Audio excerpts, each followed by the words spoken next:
What do you make of the appearance of Vice President Sara Duterte in the Senate yesterday? As we all know, she went there but she did not attend the trial proper.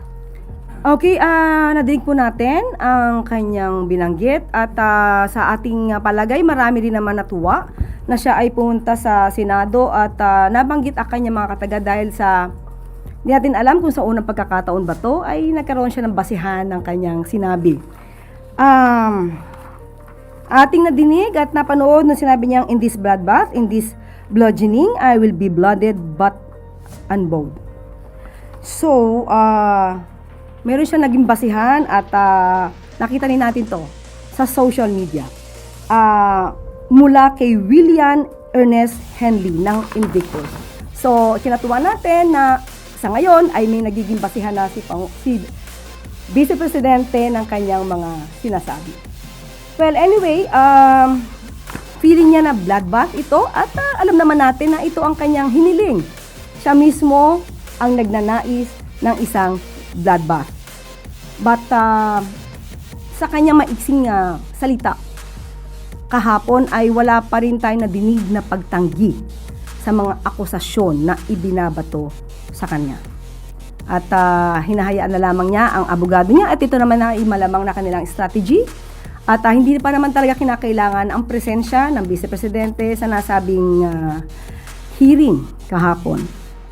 Pero mas nanaisin siguro ang taong bayan na madinig mismo kay Vice Presidente ang pagtanggi ng mga akusasyon sa kanya, hindi lang puro technicalities ang ginagawang depensa.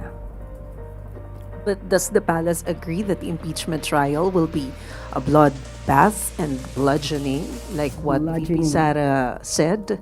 Katulad na sa sinabi sa Invictus, kung yun po ang kanyang iniisip at kanyang opinion ay hindi naman natin na siya mapapahinto sa kanyang pagsasalita patungkol dito. At magiging madugo talaga to kung hindi makikita ng taong bayan ang katotohanan. At yan naman ang hinahanap ng ating mga kababayan, malaman ano ba talaga ang mga katotohanan sa mga ibinabato sa kanya. Next question po, Ivy Reyes, Billionario. Hi, Yusek. Good afternoon. VP Sara's camp prayed for a status quo anti-order yesterday before the SC with the premise that the authority of the presiding officer is defective, and they're also challenging the amendments made on the rules of procedure on impeachment trials. Ano po ang komento rito? Anong particular amendment? Yung pong pag-amend ng rules of procedure sa impeachment trials, gaya po nung pag-set in place ng presiding officer na hindi yung Senate President po. Sa ating pagkakaalam, ito naman ay naaayon din naman sa konstitusyon. At marami rin na mga legal luminaries, isama na natin si dating Supreme Court Justice Ascuna na sinabi na ito naman ay naaayon din naman sa konstitusyon dahil walang particular na sinasabi na bawal ang hindi Senate President ang mag-preside sa isang impeachment trial. So, karapatan naman po nila na tumakbo sa Supreme Court at ano po ba ang kinakatakot nila if ever kung isang abogado ang nakaupo bilang presiding officer ng impeachment. Next question po, Let Narciso, DZRH. Good afternoon, Yusek. Nung mag-umpisa po ang impeachment trial, napag-usapan yung impeachment rules. At may sinabi po si Senator Pia Cayetano na kung kailangan ng special session para pag-usapan yun, edi tawagan ninyo ang Malacanang. Mukha namang very supportive ang Malacanang sa majority. Would you like to comment on that? Unang-una gusto po nating kamustahin si Senator Pia Cayetano. Kamusta na po ba, Senator Pia Cayetano? Dahil sa tuwing nagsasalita siya very recently, ay lagi siyang parang hinihingal. At di natin alam kung excitement, anxiety, pero siguro napansin niyo rin na medyo hingal na hingal si Senator Pia sa kanyang pananalita. Well, anyway, kung yun ang kanyang suggestion, siguro hindi niya na kailangan mag-utos sa iba. Maaari naman niya siguro itong gawin. But sinasabi niya na ang Pangulo ay suportado ang majority. Nagsalita po ang Pangulo Sa isang panayam, kung di tayo nagkakamali ay sa kapihan, sinabi naman niya na kung ano man ang isinasagawa, nagiging desisyon sa Senado, ito naman ay kanyang susuportahan. At ito naman, ang desisyon naman, ang nagwawagi lagi ay kung anong sinasabi ng majority. So, susuportahan po ng Pangulo, unang-una po because of the separation of powers, but susuportahan po ang ginagawa ng Senado as long as those activities are within the bounds of law. So, di naman po niya susuportahan ang desisyon ng majority kung ito ay mayroong pag-uutos para sa isang lock and load order, ang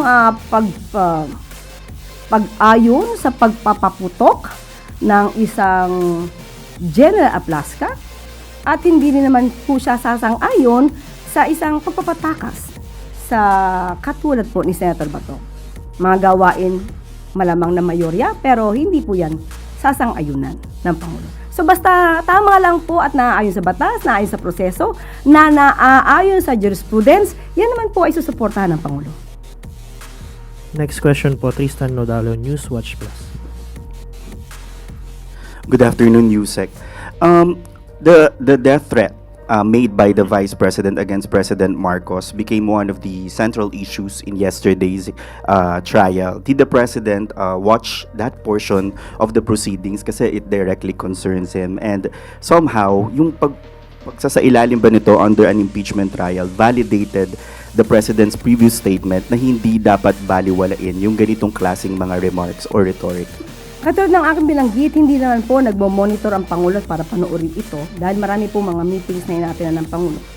Kasama na po dyan yung EDC at marami pa pong mga pagpupulong. So, at itong pagbabanta sa buhay ng Pangulo na isinagawa ng Vice Presidente, hindi na po ito bagong news. Matagal na po at nakita na rin po natin kung ano ang naging tugon ng Pangulo patungkol sa pagbabanta sa buhay niya sa pamamagitan ng pakikipag-usap ng Vice Presidente sa isang assassin. So, nagkaroon ng hearing kahapon para patunayan ito. Sa ating pagkakaalam, hindi ito dininay ng Vice Presidente.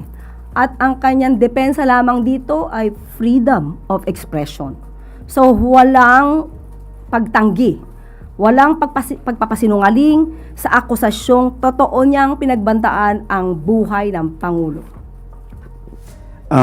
During the opening of the impeachment trial, the defense team of the Vice President argued that this proceeding seeks to overturn the will of more than 32 million voters. Sabi pa po ng defense, the Vice President received more votes than the President and any member of the House prosecution panel. From your perspective, should the number of votes affect itong, kumbaga yung, does it have any bearing in an impeachment trial?